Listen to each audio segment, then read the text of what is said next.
어, 여러분 그리스도인이란 어떻게 정의할까요? 참 많은 정의를 할 수 있을 겁니다. 혹시 여러분 지금까지 인생을 살면서 이런 고백해 보셨나요? 예수님은 나의 전부이십니다. 아니면 하나님은 저의 전부이십니다. 아니면 기도하면서 하나님 저는 오직 주님이 필요합니다라는 고백 한번 해보셨나요? 성경에 보면 참 많은 인생이 기록되어 있죠. 예수 믿고 믿는 자, 안 믿는 자, 하나님을 믿는 사람, 안 믿는 사람, 정말 많은 다양한 스토리, 인생, 가정의 이야기가 성경에 기록되어 있습니다. 보면 참 다양하게 인생을 사는데 아합 왕이라는 이스라엘 왕은 철저하게 자기 아내를 의지하며 인생을 살아갔죠. 여러분 사마리아 여인의 이야기를 우리는 알 겁니다. 그 여인은 평생 남편을 의지하며 인생을 살아갔던 여인이었죠. 또 성경에 나오는 한 부자 청년은 우리로 얘기하면 공무원이었죠. 잘 나갔죠. 그런데 그는 돈을 의지하며 인생을 살아가다 주님이 그거 가난한 사람들에게 나눠주고 날 쫓아올 때 그는 주님을 따르지 않습니다. 성경 우리가 사도행전을 나누지만 사도행전에 나오는 유대 종교 기도자들은 사회적 지위와 기득권 때문에 예수님을 멀리하며 인생을 살아갔죠. 여러분 인생을 살면서 여러분에게 전부는 무엇입니까? 아니면 의지하는 것은 무엇입니까? 어느 날 성 어거스틴이 저녁에 정말 주님을 사랑하는 마음으로 잠을 들었는데 잠속에 꿈을 꾸게 됩니다. 그리고 그 꿈속에서 예수님이 등장하죠. 그리고 예수님이 이렇게 질문해요. 사랑하는 아들, 나의 아들아, 내가 너에게 무엇을 줄까? 너 나에게 무엇을 원하느냐라고 꿈속에 질문하셨어요. 그래서 어거스틴이 이렇게 대답합니다. 아니요, 주님, 아무것도 원하지 않습니다. 오직 주님만을 저는 원합니다. 라는 고백을 하며 인생을 살아갑니다. 여러분, 그리스도인이란 최소한 한 번 이상은 하나님 앞에서, 예수님 앞에서 아니요, 저는 다른 것이 아니라 오직 주님만을 원합니다. 라고 고백할 수 있는 사람이 그리스도인이 아닐까요? 어쩌면 이곳에 예배하는 여러분 중에는 아직 그 용기와 믿음이 없는 분 계실 겁니다. 아니요, 아직 저는 더 소유하고 싶고 더 갖고 싶은 게 많아서요. 예수님으로는 저는 아직 부족합니다고 얘기할 분이 있을 거예요. 그럼에도 불구하고 제가 간절히 원하기에는 앞으로 여러분의 신앙생활에서 어느 순간에 여러분이 믿음이 성장하여 주님, 저는 오직 주님만을 원할 뿐입니다라고 고백하는 여러분 되길 예수님의 이름으로 축복합니다. 그 인생을 살아갔던 사람 중에 하나가 바울이었죠. 바울은 지금 가이사랴에서 구금되어 있다가 배를 타고 드디어 로마에 도착합니다. 도착해서 오늘 우리가 읽지는 않았지만 18절에 보면 로마에 도착하자마자 신문을 받게 돼요. 근데 로마인들이 신문을 했는데 죄가 없는 겁니다. 아무리 찾아도 죄를 찾지 못한 겁니다. 그래서 18절에 바울이 뭐냐면 로마인들은 나에게 죄를 찾지 못해서 나를 놓아주기를 원했다라고 기록하고 있어요. 그런데 누가요? 내 민족 유대인들이 반대했다라고 기록하고 있어요. 재밌잖아요. 외부인, 이방인 로마 사람들은 바울을 신문한 후에 죄가 없으니 놓아주자라고 얘기하는데 내 사랑하는 내 민족 사람들이, 내 민족 백성이 반대하고 있어요. 그래서 그는 가택연금을 당합니다. 자유의 몸을 살아가지 못하죠. 가택연금을 당하는데 놀란 건 오늘 우리가 읽은 성경에 보면 많은 사람들이 왔다라고 기록하고 있어요. 사람들이 많이 오니 여러분 바울이 한 게 아니에요. 하나님이 하신 겁니다. 가택연금 당해서 로마 군사 한 명이 지키고 있는 그 상황에서 바울이 할 수 있는 건 하나도 없었어요. 그런데요, 그 소문을 듣게 하신 그 하나님이 수많은 로마에 살고 있는 유대인과 로마 사람들을 바울에게 인도하셨어요. 정말 많이 인도하셨어요. 그래서 그들이 계획을 짜고 날짜를 정해서 사람들을 오라고 한 후에 아침부터 저녁까지 강론을 했는데 강론의 주제는 딱 두 가지였습니다. 하나님의 나라와 함께 예수 그리스도에 대한 일이었다고 기록하고 있어요. 왜요? 딱 하나입니다. 바울에겐 전할 복음이 있었기 때문에 가능해요. 여러분이 아무리 뛰어나도 여러분이 믿지 않는 사람들에게 전할 복음이 여러분에게 없다면 하나님은요 전도할 대상자 보내주지 않아요. 그런데요, 여러분이 누군가 내게 정말 전할 복음이 있다면, 이 십자가의 복음과 이 부활의 복음이 나에게 분명히 있다면 하나님은 붙여주실 겁니다. 왜요? 그 복음을 선포하라고. 바울은 그런 거예요. 그 안에 복음이 분명히 했어요. 그러니 가택연금 당인 상황이지만 그 분명한 복음을 주님은 사용하기를 원하셨다는 거예요. 선포되기를 원하셨다는 거예요. 그래서 로마에 있는 수많은 유대인과 로마 사람들을 인도해 주신 분은 하나님이셨어요. 바울은 지금까지 철저하게 주님만이 나의 전부이십니다. 다메섹 도사에서 예수만 만난 후에 지금까지 그 삶을 살아가고 있죠. 자, 가이사랴에서 배를 타고 로마까지 오는 상황 우리는 다 알고 있어요. 어땠죠? 폭풍을 만나 죽을 위기에 있었고, 멜리데 섬에서 독사에 만나 죽을 뻔도 했고, 또해요, 이 배가 파손되어 죽을 위기 가운데도 그는 있었어요. 그럼에도 불구하고 그에겐 복음이 신비에 새겨져 있었기 때문에 끊임없이 만나는 그 누구에게 예수 그리스도의 십자가의 복음과 부활의 복음을 전하며 지금 로마까지 오게 됐다는 사실입니다. 그래서 로마에서 그의 인생의 마지막이 될 수 있는 서신 디모데 후서를 쓰면서 영적인 아들 디모데에게 디모데후서 4장 2절에 이렇게 기록하고 있어요. 디모데, 너는 말씀을 전파하라. 때를 얻든지 못 얻든지 항상 힘쓰라. 범세의 오래 참음과 가르침으로 경책하며 경계하며 권하라. 이 삶은 바울의 인생의 삶이었고, 가이사랴에서 로마까지 오는 아주 단편적이지만 그 짧은 순간의 그의 삶이었어요. 그는 때를 얻든지 못 얻든지 자기의 신비에 선하게 움푹 패여서 기록된 그 복음을 선포하며 지금까지 살아오면서 아들에게 디모데, 나는 내가 그 삶을 살았으면 좋겠어 라고 얘기하는 거예요. 이걸 한마디로 주면 이겁니다. 예수 그리스도로 오직 만족한 그 삶을 살아가라라고 얘기하고 있다는 거예요. 오늘 23절 있죠. 모세와 선지자들의 말을 가지고 예수에 대해 권했다라고 해요. 여러분, 모세의 율법 먼저 모세오경이에요. 선지자들은 선지서예요. 대선지서, 소선지서. 즉 뭐냐면 유대인들이 성경으로 인정하는 구약 성경을 지금 바울은 관통하면서 너희가 기다렸던 메시아가 바로 예수 그리스도다라는 걸 분명하게 선포하고 있었다는 사실입니다. 여러분, 우리는 이 질문을 해야 됩니다. 오늘 이 시간 여러분 옆에 예수 믿지 않는 사람이 온다면 여러분 복음을 전할 수 있으십니까? 여러분, 그 질문을 우리는 해야 돼요. 저는 너무 감사한 게 우리 교회 목자와 목녀님들 너무 감사해요. 왜냐하면 아름답게 목자와 목녀님들은 누굴 만나든 전해줄 복음이 분명하게 있기 때문에 그래요. 이번 주에도 우리 실버 어르신들 오셨죠. 맛있는 식사 우리 집사님이 대접하신 후에 1대1로 흩어져서 우리가 복음을 들었어요. 오셨던 실버 어르신들 전부 예수님을 영접하셨어요.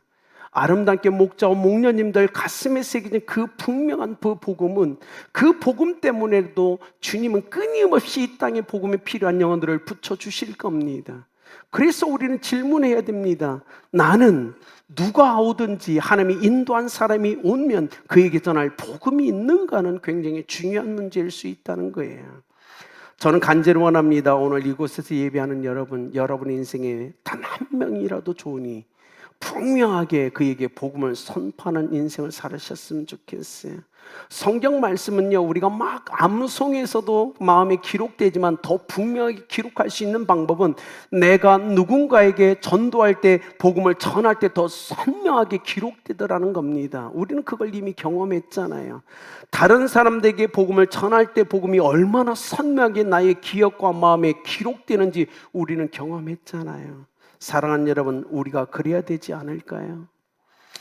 여러분, 달라스 윌라드라는 굉장히 뛰어난 성경학자의 목사님이었고 교수였던 분이 이렇게 얘기했어요. 그분이 쓴 책이 잊혀진 제자도라는 책이 있어요.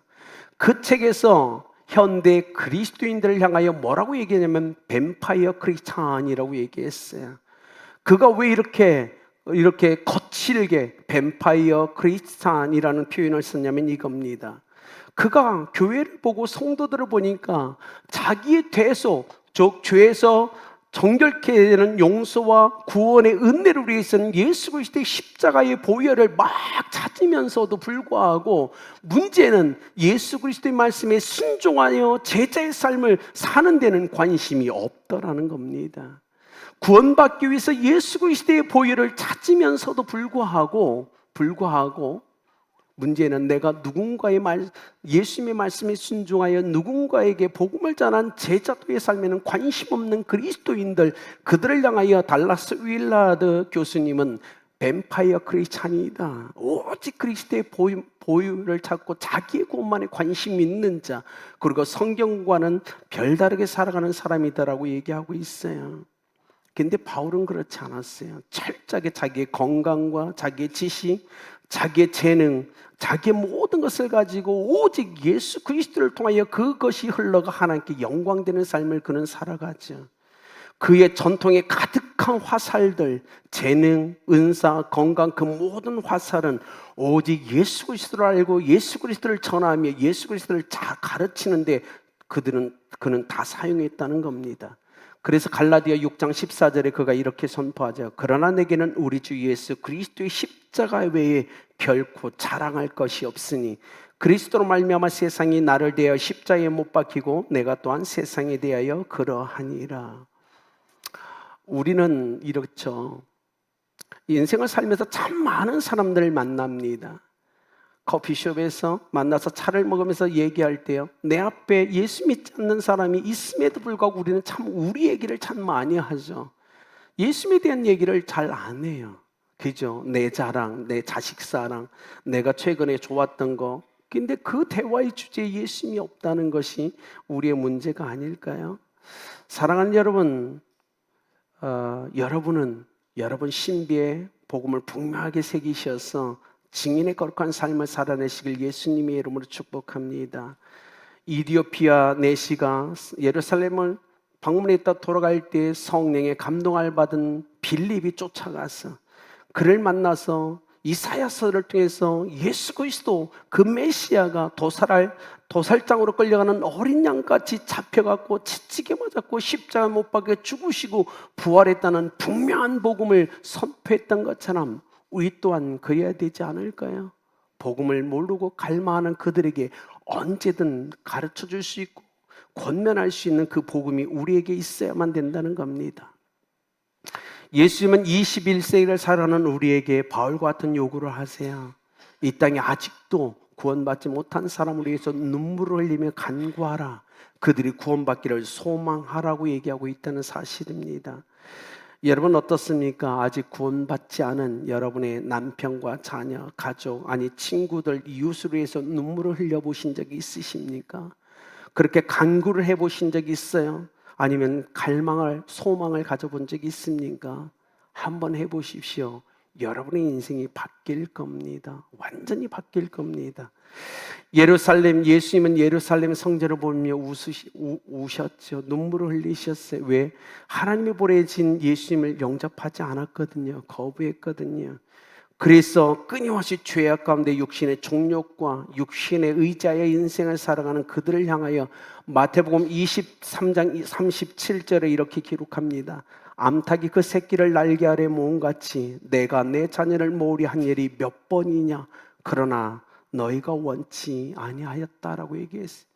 예수님은 끊임없이 눈물흘려 간구했고 기도했고 소망했어요. 그들이 날개 아래 들어오기를, 주님의 날개 아래 들어와서 그 은혜를 누리기를. 그런데 아니었지. 마지막 골고다 십자가를 들고 골고다를 향하여 올라가실 때 예수님의 그 처절한 모습을 보고 연약한 여인들이 가슴을 치며 울기 시작합니다. 근데 예수님은 자기를 따라오면서 눈물을 흘리고 가슴을 치며 통곡하는 그 여인들을 향하여 누가복음 23장 28절에 이렇게 했어요.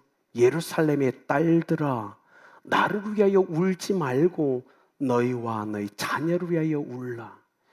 예수님은 우리가 예수님을 위해서 눈물을 흘리기를 원하지 않으세요. 예수님은 너의 눈물을 아껴라. 너희들의 눈물을 아껴라. 너희들의 눈물을 아껴서 너희 남편을 위해서 그 눈물을 흘려라. 나를 위한 눈물을 아껴라. 그래서 그 눈물을 가지고 너희 자녀들을 위해서 흘려주어라. 나를 위한 눈물을 아껴라. 그리고 너희들의 구원받지 않은 부모님을 위해서 흘려라 라고 얘기하고 있다는 거예요.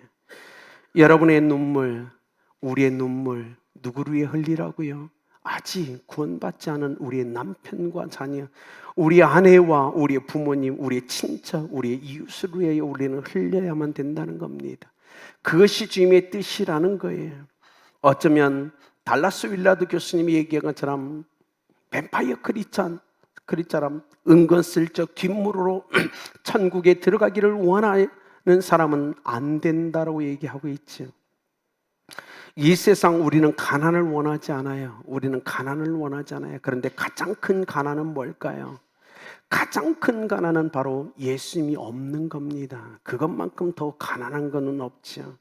십자가에서 우리로 흘리신 그 보혈의 한 방울 한 방울, 주님의 그 외침, 그 한숨, 그 모든 것이 우리의 구원의 근거가 됨을 믿으시길 바랍니다. 그리고 이젠 우리가 그렇게 살면 어떨까요? 결론 맺을까요? 결론은 이겁니다. 서문에 제가 말씀드렸던 어거스틴의 꿈속에 나타난 주님, 사랑하는 아들, 사랑하는 딸아, 너는 나에게 무엇을 원하느냐는 질문 앞에 여러분 무엇이라고 대답하시겠습니까? 아무것도 원하지 않습니다. 오직 주님을 저는 원합니다라는 고백. 오늘 이곳에 예배하는 여러분의 인생에 그런 신실한 고백이 넘치길 예수님의 이름으로 축복합니다. 진젠도로프 백작, 모라비안 이 교대의 영적 아버지였던 진젠도로프 백작이 예수님을 만난 후에 너무 감격에 젖어서 사회적 지위와 그 조건 다 버리고 맨발로 뛰쳐나가 전도하려고 막 뛰어갈 때 친구들이 그를 붙잡습니다. 그리고 물어봅니다. 너의 꿈, 너의 야망은 무엇이냐? 라고 질문할 때 그가 이렇게 얘기했어요. 그리스도뿐, 오직 그분뿐이지. 그리스도뿐, 오직 그분이 여러분의 전부가 되시길 예수님의 이름으로 축복합니다. 또한 아직 구원받지 못한 여러분의 가족을 위해서 눈물을 흘려 주십시오. 여러분이 흘리는 그 가족을 위한 그 한 방울의 눈물이 그의 인생의 구원에 싹이 트는 영양분이 될 겁니다. 그러니 우리 가족의 믿지 않는 분을 향하여 복음을 들고 담대하게 눈물로 간구하며 움직여가는 여러분 되길 예수님의 이름으로 축복합니다.